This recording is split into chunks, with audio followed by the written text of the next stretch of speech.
그게 아니더라는 거죠. 좋은 것 같은데 다시 생각해 보면 반드시 좋은 것만은 아닌 것이 어디에 있어요? 세상에 있더라는 거죠. 세상에. 그 다음에 지금 당장에 보면 좋은 것 같은데 나중에 보니까 어떻게 돼요? 오히려 해가 되는 것이 있고, 지금은 굉장히 어렵고 해가 나에게 최악의 상태인 것 같은데 나중에 깨닫고 보니 어떻게 돼요? 그게 나에게 유익이 되는 내용도 있더라는 거죠. 왜 하나님께서 우리를 광야로 내몰았는가? 왜 나를 광야로 내몰았는가? 왜 그랬을까요? 하나님이 나를 훈련시키기 위해서 그렇다. 가끔 듣는 이야기 중에 이런 이야기를 우리가 많이 하죠. 참 옛날에 좋았다. 옛날에 참 좋았어. 이런 말 안 쓰신 분 있어요? 처음 듣는 분 없죠? 그때가 참 좋았어. 옛날에 참 좋았어. 그런데요, 저는 이 말을 보면서 그렇구나. 솔직히 옛날이 뭐가 그렇게 좋아요? 옛날이 뭐가 좋냐고. 옛날에 얼마나 불편해요. 전화기가 있어요. 뭐 이렇게 컴퓨터가 있어요. 뭐 어떻게 편리한 부분은 생활의 환경이 하나도 도움되는 건 없어요. 그런데 왜 사람들이 그때가 좋았어라고 할 때 생활의 환경이 좋았다거나 먹을 것이 풍성했다나 뭐 문화적인 혜택이 좋았다는 그것이 아니라 뭘 이야기하는 거예요? 사람들이 옛날에 좋았다는 것은 무슨 이야기하는 거예요? 뭘요?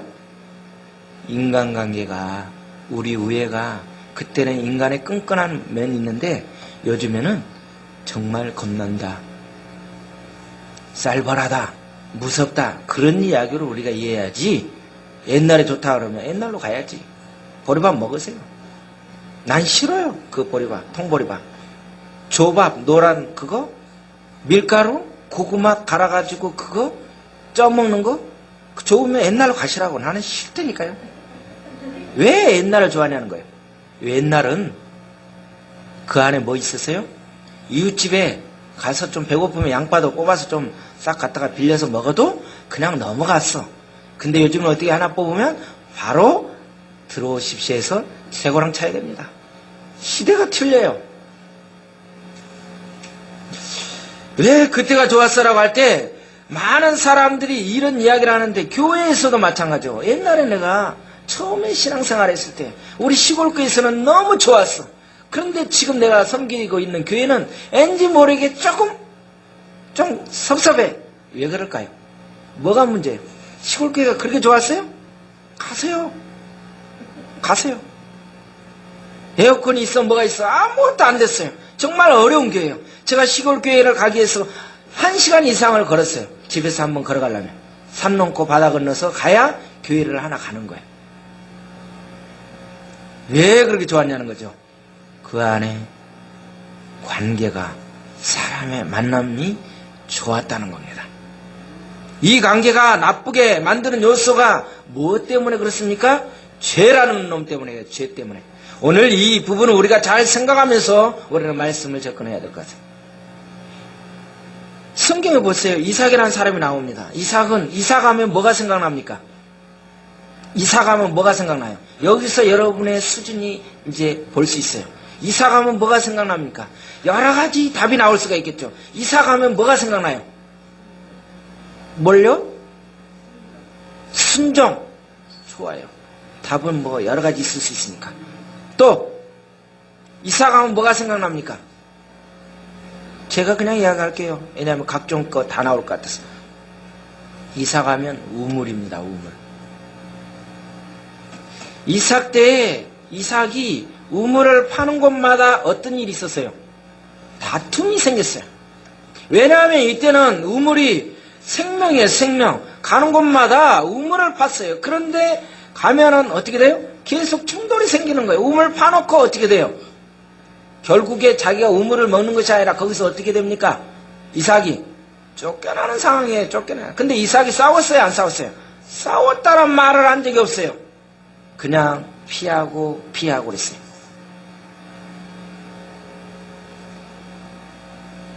어떻게 보면요, 한정된 자원을 놓고 한 우물만 파가지고 거기서만 고수하고 지난 것이 아니라 이 이삭은 어떻게 돼요?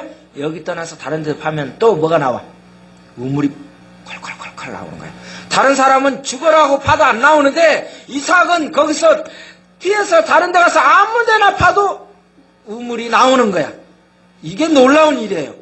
우리가 목숨 걸고 이것을 하나를 지키려고 하면 그것에는 역사가 안 일어나지만 이삭은 하나님의 역사를 확실하게 알았기 때문에 그래 이거 아니면 판 그 수고는 얼마나 힘들겠습니까? 얼마나 힘들겠어요. 그런데도요 싸우지 않고 다른 데 가서 팝니다. 그러니 이 세상 사람들이 무엇을 알아요?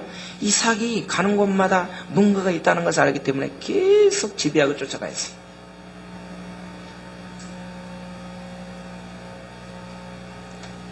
우리는요, 누구의 말만 듣고도 그 사람에 대해서, 상대방에 대해서 오해를 합니다. 우리가 오늘 성경을 읽었어요. 읽었는데, 여러분이 21절을 한번 보세요.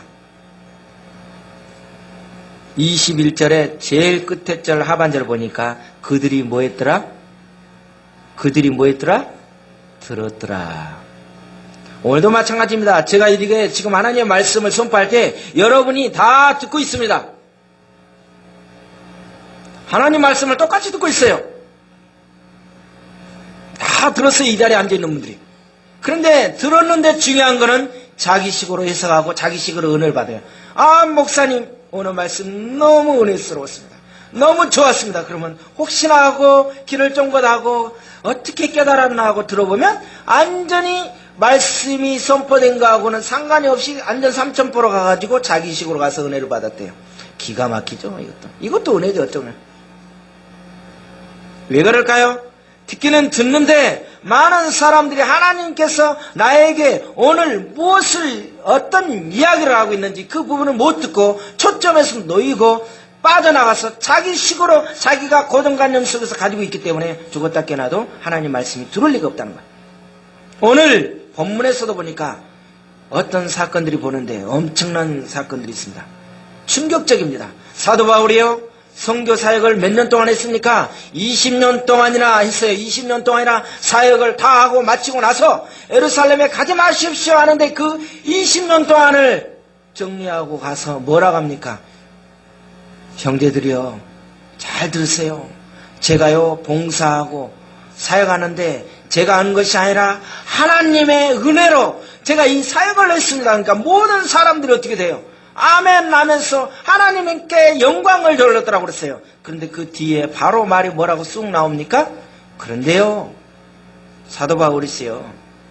그 말은 알겠는데요, 지금 수만 명이 있는데 이 수만 명이 어떤 사람인 줄 아세요? 잘 들으세요 그랬어요. 수만 명이 어떤 사람이라고 그랬어요? 우리가 성경을 읽었더니 어떤 사람이에요? 수만 명이 어떤 사람이라고 했어요? 20절 끝에를 봅니다. 다 율법에 뭐한 자? 열성을 지키는 자예요. 저는 이걸 보면서 또 충격적이에요.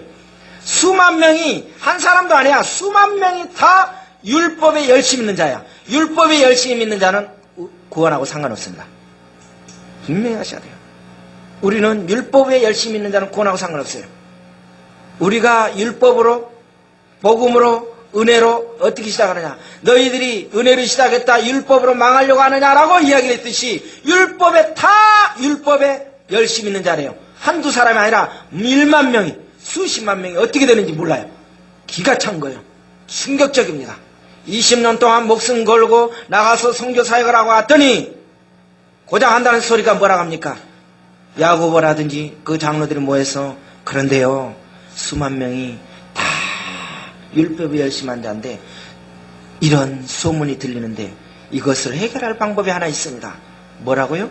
거기에 대해서 제안을 내놓는 오늘 내용이 그 내용이에요. 사도 바울은요, 굳은 사람이 아니었어요.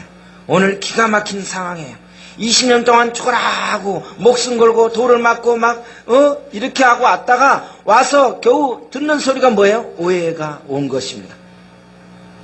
그런데 이 사도 바울은 뭐라고 합니까? 여러분 크게 오해했습니다. 그게 아니거든요 라고 변명했어요? 한마디도 안 했어요. 저는 이걸 보면서 이게 그리스도이구나. 조동기는 아직도 멀었구나 라는 생각이 들었어요. 저희가 그걸 느꼈어요. 제가 2년 동안 저쪽에, 아니 이쪽으로도 연결되면서 아직도 멀었구나. 막 억울하다고 이걸 변명해보고 설득하고 뭔가 열심히 해보려고 그랬어요. 풀어졌습니까? 안 풀어졌어요. 더 엉켰어요. 날프 엘머슨이라는 사람이 이렇게 합니다. 이대하게 된다는 것은 오해를 받는 것이다. 이대하게 되는 것은요, 오해를 받는 것이래요. 이대한 사람 치고 오해 안 받는 사람 없다는 거예요.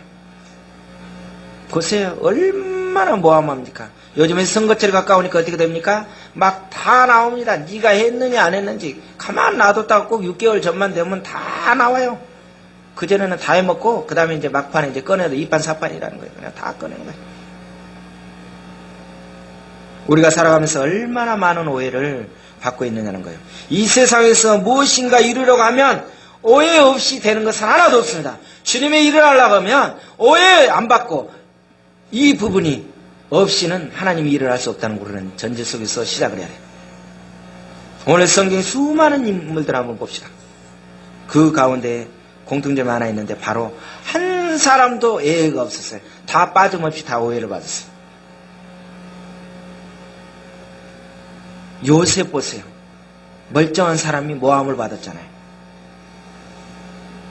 하나하나 생각해봐요, 여러분. 제가 다 날고 왔었어요.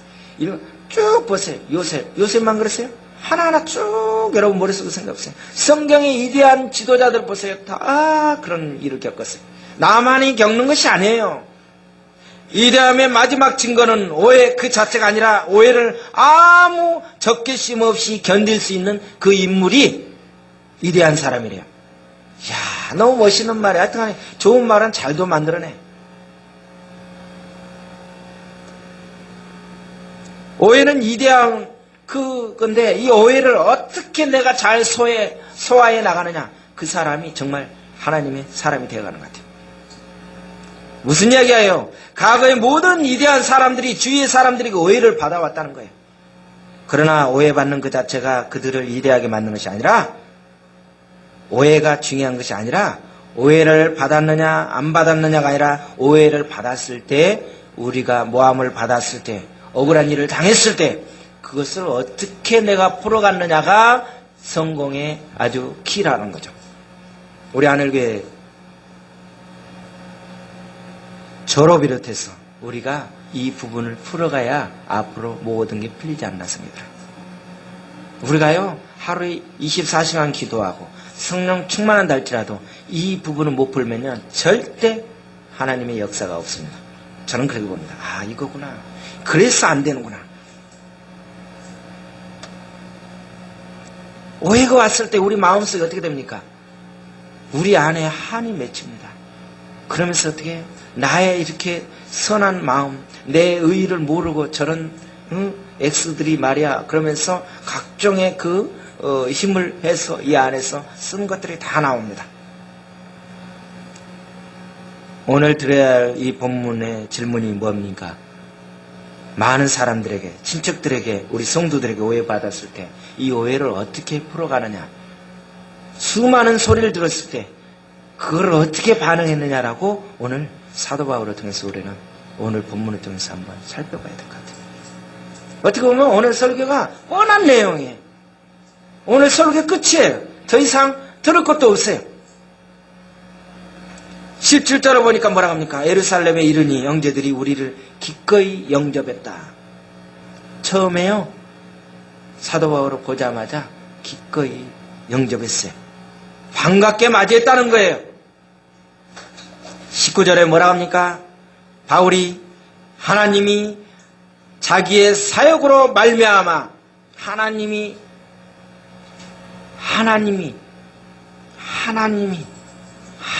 붙었어요. 우리가 어떤 일을 했을 때 누가? 하나님이 하셨습니다. 제가 20년 동안 돌 맞고 내 맞고 목숨 걸면서 지금까지 부재하고 이런 선교 열매를 맺을 수 있었던 것은 하나님이 나의 사역에 함께 하셨기 때문에, 하나님이 나와 함께 하셨기 때문에 내가 이곳까지 설 수 있었습니다라고 지금 보고를 하고 있는 것입니다. 선교 보고를. 굉장히 짧은 이 문구 속에서 내가 다니면서 복음을 전하고요, 내가 몇 사람에게 전하고, 내가 몇 사람에게 세를 주고, 내가 얼마나 많은 교회를 세운 줄 아십니까? 제가 가기만 하니까요, 죽은 자, 병자, 놀라운 역사들이 일어났습니다가 아니라 하나님이 하셨습니다. 그걸로 땡이에요. 간단해요. 결론이. 긴 말이 필요가 없었어요. 하나님께서 교회를 세우셨습니다. 하나님께서 이런 일을 하셨습니다 하고 보고를 했어요.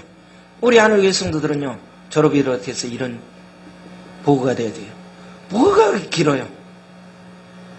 내 이야기, 과거 이야기 들으면 당신 충격받아서 절도할 거야. 뭐 어쩌다고? 아직 모르는 거예요, 이것은. 하나님이 하셨어요. 그러면 땡이에요. 하나님이 하는 거예요. 그냥 그거예요. 그럼 어쩌라고요? 자기의 봉사하려 말미암아 무슨 말이에요? 하나님께서 역사하시는데 인생을 통해서 하시더라는 거죠. 하나님의 은혜의 통로예요. 통로는 깨끗해야 됩니다. 통로가 막히면은 역사할 수가 없어요. 우리가 하나님의 은혜의 통로가 돼요. 통로는 받은 대로 가는 거예요. 하나님이 주신 그 부분으로 바르게 전달되는 것이 통로입니다. 그런데 우리 통로가 막히면 어떻게 됩니까? 하나님 우리를 통해서 가야 되는데 그 부분이 못 가고 있더라는 거죠. 중간에 놔두면 어떻게 됩니까? 썩어요, 썩어. 우리는 은혜 받는 즉시 어떻게 됩니까? 은혜 받는 즉시 어떻게 해야 돼요? 나누어야 돼요. 베풀어야 돼. 왜? 그걸 놔두고 나중에 내가 간증할게요. 나중에 무슨 이야기 할게요. 그러면 썩어가지고 거기에서 곁들여서 문제가 생기는 거예요. 성령님께서 역사할 때 여러분 마음속에 그때 하는 겁니다. 봉사의 일을 보고하였고 선교의 주체는 하나님이라고 하는 것을 오늘 본문에서 이야기했다는 것을 우리는 기억해야 됩니다. 우리는요, 이 부분이 우리 몸에 배야 될 것 같아요. 제가 한 것이 아닙니다. 하나님 하셨습니다. 여기까지 좋았습니다. 그런데 이제 어떻게 됩니까? 20절을 보니까요, 그들이 바울의 말을 듣고 뭐 했다고 그랬어요? 이들도 대단합니다. 바울의 선교 보고를 듣고 다 그들이 뭐 했어요? 참으로 좋은 은혜스러운 말씀입니다. 오늘 목사님 설교를 들으니까 너무 은혜스러웠어요. 너무 좋았어요가 아니라 무슨 이야기 했어요? 하나님께 영광을 돌렸다고 그랬습니다. 우리가 수많은 사람이 착각하는 이유가 은혜를 받았습니까? 이게 아니라 하나님께 영광만 돌리면 끝이에요. 쓰잘데없는 소리 할 것 없이 하나님께 영광을 돌리고 바울들어 이르되 이렇게 나옵니다. 영광까지는 좋았는데 그 다음이 이제 심란해진 이야기가 나옵니다. 그런데요, 바울 선생님 잘 들으세요. 우리가 근심거리가 하나 있습니다. 지금 야고보라든지 장로들이 모여서 우리가 하나 근심거리가 있어요. 이 유대인들이요, 율법에 열심한 자가 한두 사람이 아니라 엄청난 그 수만 명이 있는데 이걸 어떻게 해야 될지 이게 큰 문제입니다. 이런 소문이 있는데 어떻게 해야 될지 모르겠습니다. 그러면서 무슨 이야기를 합니까? 사도 바울한테 제안을 내놓습니다. 굉장히 큰 인심을 쓰죠. 이런 제안을 내놔요. 사도 바울이 그거를 뭐라고 합니까? 아니라고 하지 않았어요.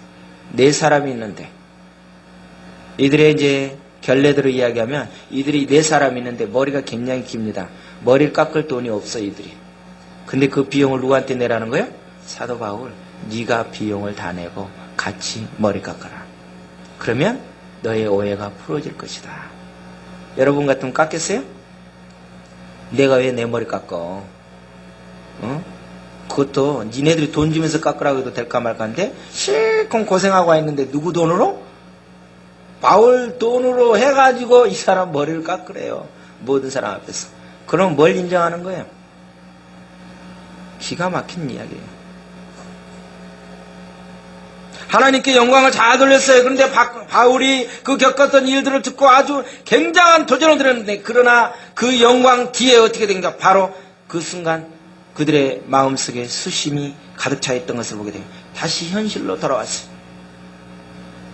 21절을 보니까 뭐요? 너가 쭉 나오면서 그들이 들었던 것을 이야기합니다.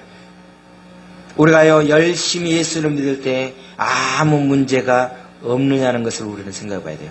우리가 열심히 예수님을 믿을 때 아무 문제가 없습니까? 그렇지 않더라는 거예요.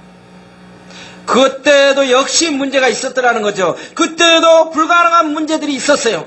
열심히 있을 때에도 항상 문제는 있었다는 것은 우리는 알 수 있어요. 우리가 예수님을 믿을 때요, 그 문제에마저도 항상 문제 있다는 것을 우리는 늘 기억하셔야 돼요. 핍박이 없습니까? 있어요. 우리의 신앙이요, 이성과 상식과 경험의 틀 안에 있는지 없는지 우리는 봐야 돼요. 오늘 이들이 제안하는 것은 신앙적입니까? 신앙적이 아닙니까? 믿음적, 영적인 거예요? 육적인 거예요? 잘 생각하셔야 돼요. 이들이 제안한 것이 주님이 원하는 방법에 그 부분을 우리는 보셔야 돼요. 이들이 세 가지를 이야기합니다. 사도 바울이 모세를 배반했다. 그 다음에 유대인들에게 할례를 주지 말라고 했다. 유대인들의 전통을 무시하고 피하는 증거를 했다는 것이에요. 이것이 사실이냐 합니까? 아니에요. 사실 아니에요. 사도 바울은 뭡니까? 전통의 율법에 얽매인 것보다는 무엇이 우선이다? 복음이 우선이고 우리가 복음에서 은혜 안에서 구원받는 것이 우선이라고 설명했지, 이 부분을 완전히 다 깨라고 이야기를 하지 않았어요. 할례나 무할례가 중요한 것이 아니라 그리스도 안에 있느냐가 아니냐가 중요하다라고 분명히 이 사도 바울은 이야기했어요. 21절을 보니까 또 간섭을 지키지 말라 한 다음을 그들이 들었다. 우리가 들었을 때 조심해야 됩니다. 우리가 들었을 때 조심해야 돼요. 똑같은 이야기를 들을 때 어떻게 내가 해석하고 어떻게 받아들이고 있느냐에 따라 틀려요. 내 심보가 이상한 쪽으로 가 있으면 이상하게 들릴 수밖에 없어요. 저는 그것을 너무도 체험했어요. 아니, 이 강단에서도 제가 선포할 때 그랬어요. 똑같은, 제가 분명히 그런 말씀이 아니었어요. 하나님의 말씀이 이렇게 선포했는데 들을 때는 완전히 다른 쪽으로 듣고 저한테 들려오는 소리를 들으면서 아, 기가 막힌 거다, 이런 경우에요. 그러니 세상에 우리가 살아가는데 어떻게 그 말을 할 수 있겠냐.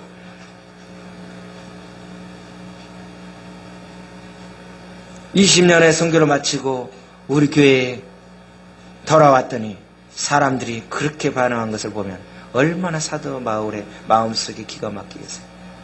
물론 예루살렘에 가면 허다한 일이 있을 것이라는 예상은 했지만 기가 막힌 일이 이렇게 있는 거예요. 얼마나 억울하고 답답하겠냐는 거예요. 바울은요, 조금도 변명하지 않고 그들이 하는 이야기를 그저 조용하게 듣고만 있었어요. 예루살렘의 교회 지도자들이 제시한 전략이 무엇입니까? 신앙이냐 신앙이 아니냐를 봐야 돼요. 정말 신앙에서 나온 것이냐 아니면은 전략적인가? 굉장히 상황에 맞는, 기가 막히게 맞는 말이에요. 상황 윤리에 빠진 것이에요. 신앙이 아니었어요. 그 우리 가운데 나시르로서 서원한 사람 넷이 있는데 그들이 가난해서 머리를 깎을 결례를 행하지 못한다. 그러니까 어떻게 돼요? 당신이 비용을 내서 그들의 결례를 행할 수 있도록 이렇게 해라. 그래서 오해를 벗어나라. 사도 바울에게 이 타협안을 제시합니다. 22절에서 24절에 나와요. 그러면 어찌할꼬 그들이 필요한 그대가 온 것을 들으니 우리가 말한 이대로 하라. 이대로 하라. 이대로 하라. 이대로 하라. 이대로 하라는 사람들이 누구예요? 성령의 사람이에요? 누구예요? 세상의 상황에, 이 상황률에 빠진 사람들이에요. 우리 같으면 어떻게 했겠냐는 거예요. 지금까지 오해받는 것만 해도 억울해 죽겠는데, 따져보고 싶은데, 가서 확인하고 싶은데, 오히려 그냥 그 돈을 내가면서, 부담해가면서, 교인들을 데려다 놓고, 사도들이 책망한 것이 아니라, 사도 바울에게 양보하라는 것이, 그리고 사도 바울의 자비를 내서 결례를 행하라는 거예요. 결례라는 것은 뭡니까? 정결하게 하는 거예요. 정결하는 거예요. 결례를 행하는 것은 정결하게 하는 그 의식을 지르는 거예요. 깨끗게 하는 거예요. 26절에 보니까 바울이 이 사람들을 데리고 이튿날 그들과 함께 뭐를 했어요? 그대로 결례를 행했다. 성전에 들어가서 각 사람이 이하여 제사 드릴 때까지의 결례 기간을 만기된 것을 신고하니라. 지금 며칠 동안 했어요? 일주 동안 쭉 사도 바울은 이렇게 할 필요가 없었어요. 할 필요가 없었어요. 사도 바울이 죄 있는 사람이 아니에요. 왜 사도 바울이 돈을 들여서 나시린의 서원의 모든 결례를 다 행하였는가? 그리고 행하고 바로 빠져나간 것이 아니라 끝까지 그들과 함께 있으면서 도와준 것을 보게 됩니다. 왜 그랬을까요? 사도 바울은 무엇 때문에 그랬을까요? 상대방은 전략적이었지만 사도 바울의 마음은 뭘로 시작했어요? 믿음이에요. 신앙적으로 시작했어요. 왜냐? 내가 이렇게 함으로 통해서 이 성도들이 다치지 않고 이 예루살렘에 있는 성도들이 한 사람이라도 믿음으로 올 수만 있다라면 내가 그까짓 거 머리 깎고 돈 좀 들어가고 그러면 어떠냐? 수모를 당하면 어떠냐? 이런 생각으로 사도 바울은 모든 부분을 내려놓게 된 거예요. 예수님 보세요. 그렇게 수모를 당했어도 아무 변명을 하지 않았어요. 변명해봐야 그들에게는 안 통합니다. 왜? 이미 작정했기 때문에 될 리가 없어요.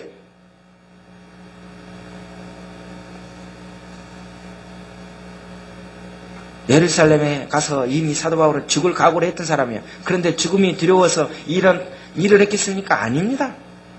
그렇게 하면 큰 착각이에요. 오직 유대인들에게 복음이 들어가서 그들이 주님을 알게 하는 그 하나였어요. 로마서요 9장 1절에서 5절을 보면 뭐라고 합니까? 내가 그리스도 안에서 참말을 하고 거짓말을 하지 않았다. 나의 형제 곧 권력의 친척을 위하여 내 자신이 저주를 받아서 그리스도에게서 끊어질지라도 원하는 바다. 이 사도 바울은 내가 저주받아서 죽는 안일이 있더라도 우리의 가족, 우리의 친족이 구원을 받고 영적으로 구원만 받는다면 나는 그것으로 족한다라고 그냥 딱. 근데 우리는 어떻게 돼요? 니네들 다 초토화가 되더라도 나만 하나님의 일을 하고 나만 사역에 주님의 일을 정결하게 가기만 하면 되지. 니네들 다 죽어도 필요 없어라고 우리는 바꿔서 나가잖아요. 근데 하나님의 사람들은, 영적인 사람은 정말 그러질 않았어요. 반대예요, 반대. 우리는 지금 반대로 가고 있어요. 이렇게까지 말한 사람이 무엇이 무서워서 머리를 깎은 것뿐만 아니라 왜 이러겠어요? 바울은요, 하나님을 위하여 자기가 존재한다고 생각하지만 우리들은 자신을 위하여 하나님이 존재한다고 생각하는 거예요. 이 말을 잘 생각해야 돼요. 어떻게 돼요? 바울은 하나님을 위하여 내 자신이 존재한다고 생각했어요. 그런데 우리들은 자신을 위하여 하나님이 존재한다고 생각하는 거예요. 조동기 때문에 하나님이 존재하는 걸로 생각하고 있는데 그게 아니에요. 우리는 누구를 위하여? 하나님을 위하여. 이게 바뀌면 안 돼요. 지금 바뀌어서 우리는 착각하고 있어요. 고린도전서 9장 19절에서 20절에 뭐라고 합니까? 내가 모든 사람에게서 자유스러우나 스스로 모든 사람에게 종이 된 것은 더 많은 사람을 얻고자 합니다라고 이야기하고 있어요. 유대인들에게나 내가 유대인과 같이 된 것은 유대인들을 얻고자 하며 율법 아래에 있는 자들에게는 내가 율법 아래에 있지 아니하나 율법 아래에 있는 자같이 된 것은 율법 아래에 있는 자들을 얻고자 한 것이다. 참 이 말을 쓰을 보면서 저는 부끄러웠어요. 그렇구나. 한 사람을 얻기 위해서는 내가 부서지고 내 자존심 깨지면 어때? 그까짓 것 좀 오해받으면 어때? 이렇게 된 것이 아니라 우리는 얼마나 필사적으로 법적인 시위까지 들어가면서 고소하면서 하나님의 교회에서 얼마나 어려운 일들이 많이 있냐는 거예요. 지금 사도 바울의 철학은요, 오해받는 것은 문제도 아니었어요. 억울한 거 그런 거 신경도 안 썼어요. 그것은 오로지 그 자신의 마음속에 뭐 하나 있어요? 복음이에요. 한 사람이 구원만 얻는다 하면 그거였어요. 그거. 하나님은요, 오늘 저와 여러분에게도 부탁하고 있어요. 먼저 우리 안에 사랑과 타협의 마음을 가지라고 하는 거예요. 사랑이 있어야 됩니다. 사랑. 사랑이 있으면요, 그 사람이 아무리 나에게 와서 해를 주고 안 좋은 일이 있더라 하더라도 사랑이 오게 되면 수많은 오해가 온다 할지라도 그 사람은 어떻게 됩니까? 힘들게 하더라도 그를 어떻게 해서 타협점을 찾게 돼요. 내가 이상한 쪽으로 가라는 것이 아닙니다. 문제는 오해가 있느냐 없느냐, 내가 오해를 받았느냐가 아니라 내가 오해를 받았을 때 우리는 어떻게 한다고요? 어떻게 그 오해를 다룰 것인가, 우리의 태도가 어떻게 임하고 있는가를 우리는 생각해 봐야 돼요. 같이 싸울 것인가? 감정의 노예가 되어 펄펄 뛸 것인가? 그래서 나를 오해하는 자와 관계를 청산하고 온수지간으로 평생에 살 것인가? 우리는 생각해 봐야 되는 겁니다. 누가 나를 오해했든 상관없이 하나님 앞에서 나의 태도를 올바로 가지면서 사랑과 양보를 하면서 남은 그 마음으로, 주님의 마음으로 스스로 살 수 있다면 그 사람이 영적인 사람이 아닌가 생각이 듭니다. 우리에게 이런 태도가 중요한 것은 오해에 대한 우리의 태도가 바로 우리의 성품을 보여주기 때문에 그렇습니다. 수많은 사람들이 기도한다고 합니다. 나 영적인 사람이야. 성령 충만해. 2시에 은사를 받고 각종 다 합니다. 그런데 뭐가 됩니까? 이것이 없어요. 이 사람은 죄송하지만 하나님의 사람이 아닙니다. 저는 그렇게 봅니다. 정말 성령 충만을 받게 되면 이런 모든 부분을 다 어떻게 감당할 수 있느냐? 성령을 받게 되면요. 그렇게 할 수가 없습니다. 왜? 영적으로 불통이 될 수밖에 없어요. 누군가 담을 쌓았는데 어떻게 기도가 나옵니까? 누군가 연수가 됐는데 어떻게 통로가 돼요? 어떻게 나오냐고 주문을 내요. 내 식으로 하는 거지. 그거는 거짓말이죠. 있을 수가 없어요.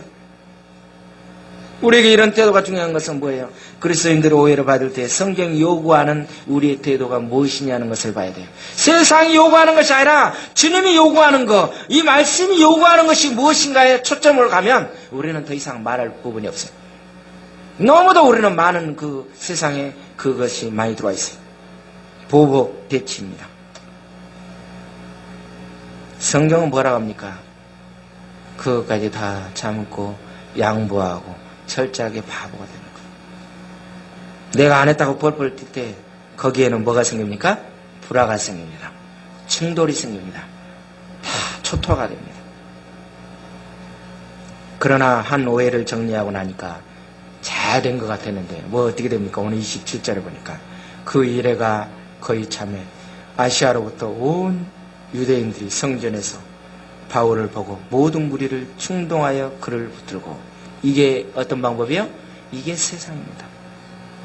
뭔가 한목을 위해서 사도 바울이 희생을 하고 헌신하면서 일주 동안 그런 모든 부분에 수많은 모든 부분에서 자비랑을 들여서 잘 해보려고 했는데 한술 더 떠서 끝까지 가는 거예요. 이게 누구예요? 세상이에요. 세상.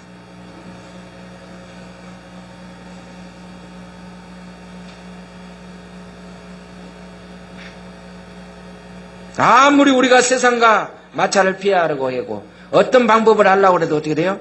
이 세상은요, 교회를 핍박한다는 사실을 아셔야 돼요. 세상의 모든 그 악의 세력들은 어떻게든 간에 우리를 잡아 죽이려고 한다는 것을 우리는 그걸 명심해야 됩니다. 마음 놓아서는 안 돼요. 7일이 거의 끝날 쯤에 아시아 지역에서 온 유대인들이 바울이여 성전의 뜰에 있는 것을 보고 무리를 충동질해서 어떻게 돼요? 못 들어가는 거예요.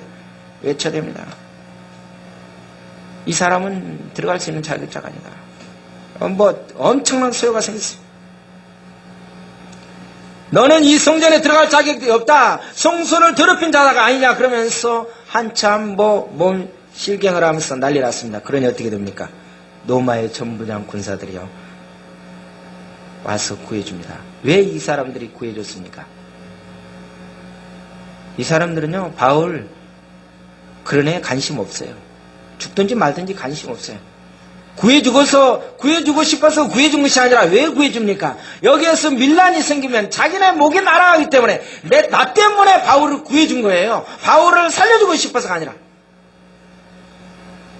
로마의 백부장 전부장들이 가장 중요한 인물은 뭐예요? 자기가 다스리는 그 사회가 데모가 없이 평화가 있어야 되는데 이런 소요가 일어나니 어떻게 돼요? 내 목이 이태로워서 내가 살고자 사도 바울을 어떻게 됩니까? 거기서 빼낸 겁니다. 하나님의 역사는요 어떻게든 합력해서 선을 이룹니다. 오해라는 것은 우리가 당할 때 너무나 온통하고 억울합니다. 더군다나 그것으로 인해서 치명적인 손상을 입게 되잖아요. 많은 연예인들 옛날에 깨됐죠. 최진실 씨가 왜 그렇게 갔습니까? 다 오해의 어떤 글기 때문에 그렇습니다. 이런 모든 부분이 사람을 죽이게 하는 거예요. 내 마음의 상처는 지울 수 있느냐 없느냐는 이것은 어떻게 할 수 없어요. 이것처럼 얼마나 없는 일이 모함을 받았을 때 요셉 같으면 몇 번을 자살하고 죽었어도 마찬가지입니다. 근데 아무 말 안 했어요. 누가 하는 거예요?